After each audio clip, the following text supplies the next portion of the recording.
అప్పుల బాధలు వెంటాడుతున్నాయా? అయితే 6 జేవిఆర్ వారి జాతిరత్నాలు ధరించండి. మాజీ మంత్రి బాలినేని శ్రీనివాసరెడ్డి ఒంగోలు రాజకీయాల్ని గత 10 ఏళ్లుగా శాసిస్తున్నారు ఆయన. ఎందుకంటే అధికారంలో ఉన్నా లేకపోయినా, కాంగ్రెస్‌లో ఉన్నా లేకపోయినా ఆయనే అనఫిషియల్ నియంత ఒంగోలుకి. మరి అలాంటి బాలినేని శ్రీనివాసరెడ్డి సొంత ఇంట్లోనే ఎందుకు పరాయివాడైపోయాడు?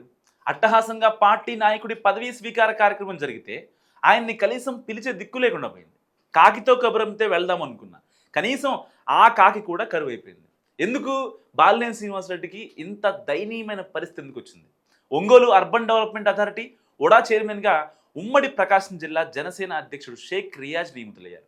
పదవీ స్వీకార కార్యక్రమాన్ని కూడా మంచి అట్టహాసంగా నిర్వహించారు. పార్టీకి చెందిన కీలక నేతలు, టీడీపీ మంత్రులు, ఇతర ముఖ్య నేతలంతా అటెండ్ అయ్యారు. అయితే ఏంటంట, అదంతా రొటీనే కదా. ఇప్పుడు కొత్తగా చెప్పొచ్చేది ఏంటంటారా? Just wait. అసలు ట్విస్ట్ అక్కడే ఉంది.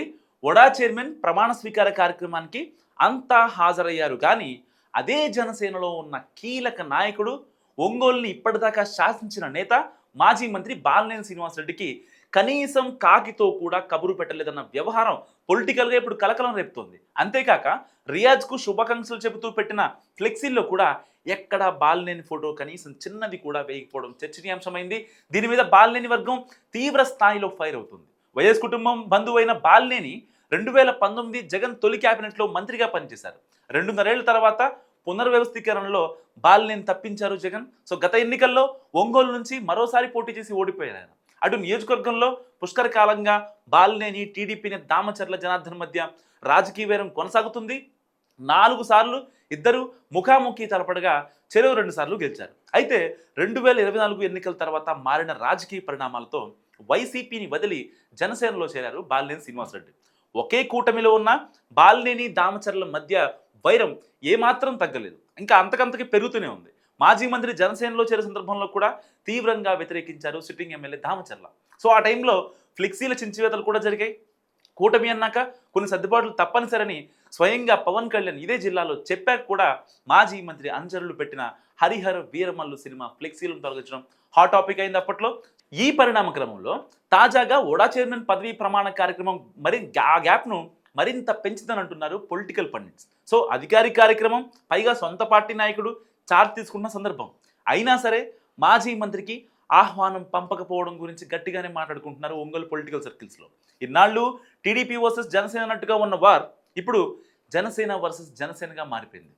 ఒకటి ఒంగోలు టీడీపీ ఎమ్మెల్యేతో కలిసి ఉండే జనసేన గ్రూప్ కాగా, రెండోది బాలినేని శ్రీనివాసరెడ్డి గ్రూప్గా విడిపోయినట్టు కనిపిస్తుందని అంటున్నారు పరిశీలకులు. సో టీడీపీ ఎమ్మెల్యే దామచర్ల కృషి వల్లే తనకు వడా చైర్మన్ పదవి వచ్చిందని భావిస్తున్న జనసేన జిల్లా అధ్యక్షుడు షేక్ రియాజ్ ఆహ్వానాలను కూడా అందుకే ఆయన పంపారట, చెప్పినట్టు పంపారట. సో అందుకే సొంత పార్టీ నేత అయిన బాలినేనికి కనీస పిలుపులు లేకపోగా ఫ్లెక్సీలో ఎక్కడ ఆయన ఫోటో సైతం కనిపించలేదు. అలాగే బాలినేనితో కలివిడిగా ఉంటున్న జనసేన ఏకైక కార్పొరేటర్ మలగ రమేష్, ఆ పార్టీ మహిళా నేత రాయపాటి అరుణకు కూడా ఆహ్వానాలు కనీసం వెళ్ళలేదట. సో ఒంగోలులో భారీ కార్యక్రమాన్ని నిర్వహించిన జనసేనలో ఓ వర్గం అంటూ తమను పక్కన పెట్టడంపై వాళ్ళు కూడా గట్టిగానే ఫైర్ అవుతున్నట్టు తెలుస్తుంది. సో మరోవైపు అదే సభలో మాట్లాడిన టీడీపీ ఎమ్మెల్యే దామచర్ల జనార్దన్ బాలినేని మరోసారి టార్గెట్ చేసి మాట్లాడటం కూడా ఇప్పుడు వివాదాస్పదం అవుతుంది. ఎన్నికల తర్వాత జనసేనలోకి వచ్చిన వారికి అంత ప్రాధాన్యత ఇవ్వాల్సిన అవసరం లేదన్నట్టుగా మాట్లాడారు. సో దామచర్ల ఇలా మాట్లాడడం కూడా ఒక రకంగా వైరం మరింత పెంచుతుందని చెప్పుకోవచ్చు. సో వేరే పార్టీ నుంచి వచ్చిన వ్యక్తులు కుల రాజకీయాలను ప్రోత్సహిస్తున్నారని మాట్లాడటంపై కూడా చర్చించుకుంటున్నారట ఒంగోలులో. సో ఈ క్రమంలో ఒంగోలు పరిణామాలను పవన్ కళ్యాణ్ దృష్టికి తీసుకువెళ్లాలని భావిస్తున్నారు జనసేన నేతలు. ఇది మరి పార్టీలో కూడా వర్గపోరుకు దారితీస్తుందని, తీవ్రంగా డ్యామేజ్ జరుగుతుందని భావిస్తుంది ఒంగోలులో జనసేన ఒక వర్గం. అటు బాలినేని కూడా సెప్టెంబర్ మొదటి వారంలో పవన్ కళ్యాణ్తో పాటు సీఎం చంద్రబాబును కూడా కలిసే అవకాశం ఉందంటున్నారు. మొత్తంగా దీన్ని చూస్తుంటే ఒంగోలు కూటమిలో రచ్చ రంబోలా అయ్యేట్టే ఉంది. మరి దామచర్లకి ఇంకా బాలినేని శ్రీనివాసరెడ్డికి సయ్యద్దు కుదురుతుందా? మరి కూటమి పెద్దలు ఏం చేస్తారు? మీరేమనుకుంటున్నారో కామెంట్ రూపంలో చెప్పండి.